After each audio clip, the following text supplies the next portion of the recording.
Hello and welcome to the Union Pacific Railroad Geneva subdivision. My name is Daryl Cruz, the owner, operator, and CEO of the layout. I'm here with an update on the layout. It's been quite some time since I did an update. It was way back in January of this year, so it's been about 4 months since I did my last update. So I have a lot of things to show you that's been done on the layout. Not a ton of things, at least not a lot of things that you can see. Been doing a lot of working on getting the layout to run in good fashion.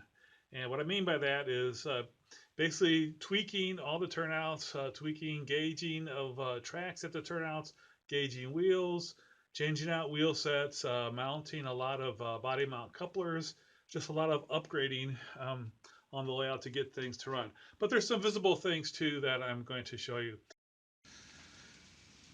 A lot of the new things on the layout are just new equipment that I've purchased over the last 4 months.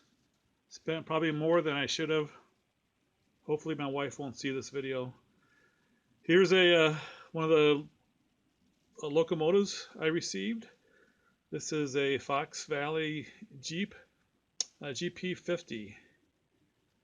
I've had the I think it's a Jeep 40, the 912, but the new Southern Pacific one is a Jeep 50 from Fox Valley Models. This will eventually be patched for Union Pacific. Really like the locomotive, runs extremely well, and it will be doing work here on the intermodal facilities. Speaking of Fox Valley, here's the most recent locomotives from Fox Valley. These are ST70 let's see, ST70 ACEs. These locomotives are simply outstanding. Fox Valley Models has really stepped up its quality of locomotives. They've always looked awesome, and these, as you can see, look great. But what they really have improved on is the operating characteristics. These locomotives really run great.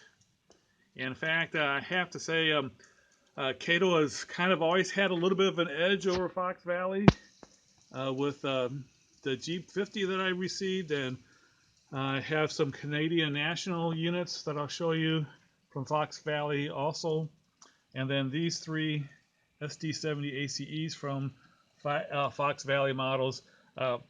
They have surpassed Cato. These run better than the Cato locomotives. And I'll explain a little bit about that when I do a review of these locomotives. So maybe stay tuned for that in a later video. But these are just great. They look really nice going across the bridge. Here's some more new equipment. I sold all my spine cars. They just didn't fit into this main line on the Geneva sub. Really saw hardly any UP spine cars on this line, so I sold them all and have been buying more well cars. Here are some brand new ones that I just received. The well cars are by Deluxe Innovations. You can see in the back you have their 48 foot ones. I've had those for quite a while. These hold the 53, so these are a more modern car. And the containers are by Scale Trains. And I was really glad to get the hub group. See a lot of those around here in Atlanta, but also see them on the Geneva subdivision in Northern Illinois. So together, the Deluxe Innovation well cars, along with the Scale Train containers, really nice models. I will have to mention though that the Deluxe Innovation well cars, the wheels rubbed on the well cars. There was some wheel rubbing and had to take a file out, take off a couple of wheels and file down the underframe, and then it rolled just fine. But there was that little bit of annoyance there. But great models.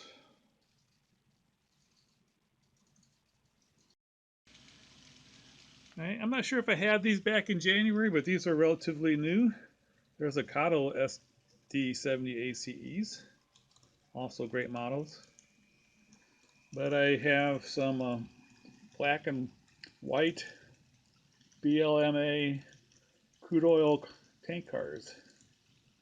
So now I have two crude oil trains, one with all black cars, and then one with uh, three black cars and the rest black and white.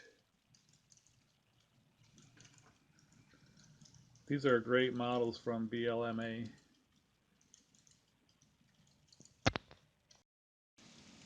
Here's another shot of the Fox Valley models SD70 ACEs.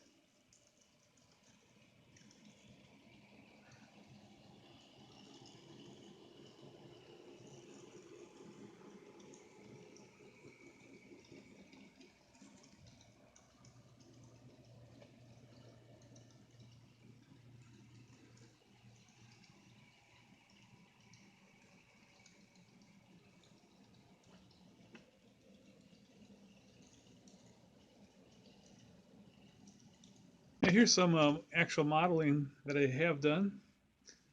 Something new. This had some signals on them, but I decided to switch it over to a signal bridge with bend scale signal heads. Took forever to get them, but once they came in, they look very nice. Work great. These were installed a couple weeks ago.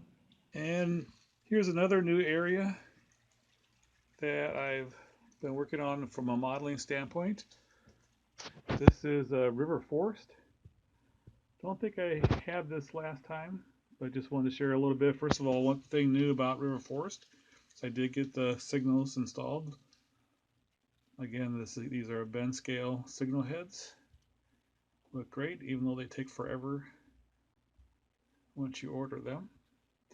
This will be river forest, and as you can see, as in the prototype, the track area is elevated above the street, which is very typical for Chicago.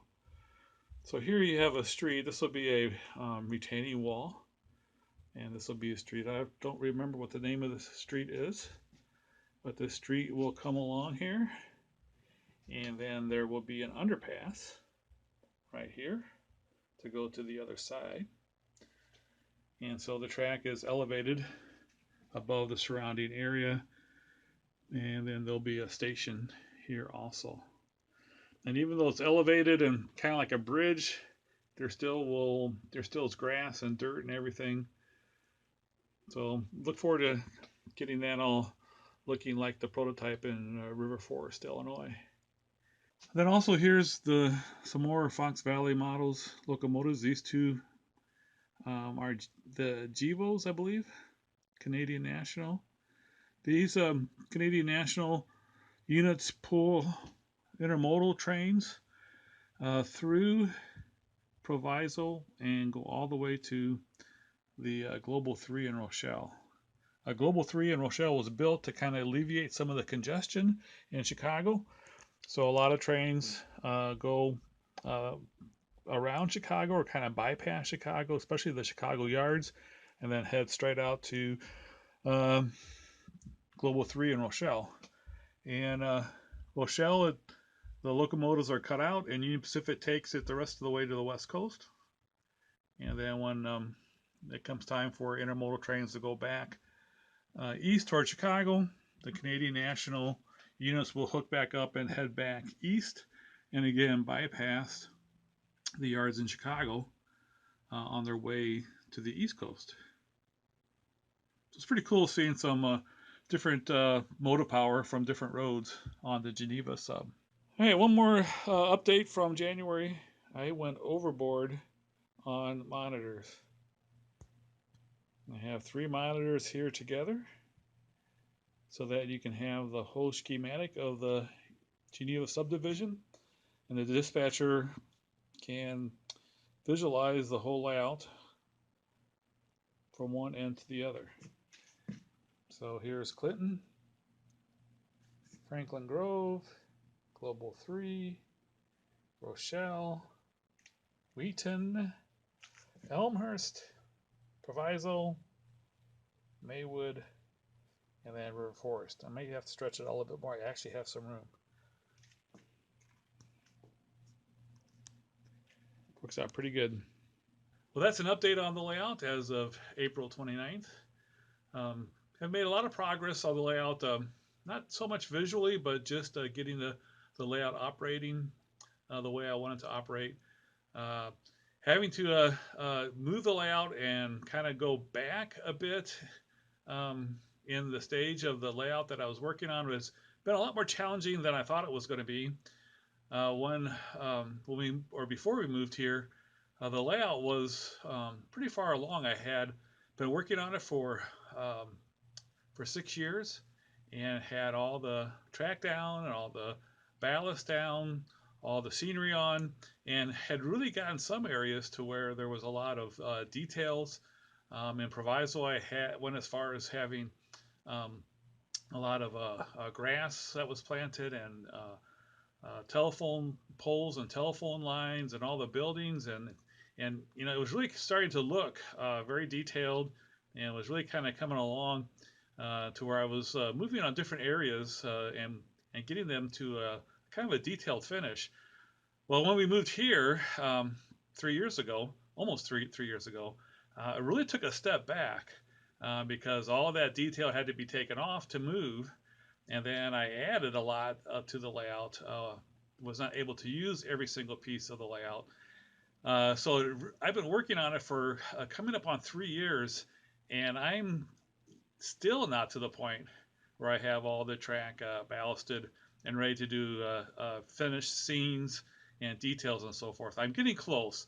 The next thing is to do all the ballasting, but I have to admit it's been a challenge to get myself motivated to work on the layout because taking basically a 3 year step back.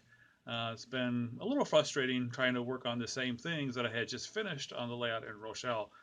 But I've been powering through it. I know in the end it's going to be well worth it. The layout here is bigger and better, and when I get to where to the point that I want it to be, it's definitely going to be a lot of enjoyment and a lot of fun running trains. So that's a update as of now. Hopefully, my next update won't be for another 4 months. Hopefully, with the summer coming up, I'll have another update in June. At least that's the plan. In the meantime, have fun running trains.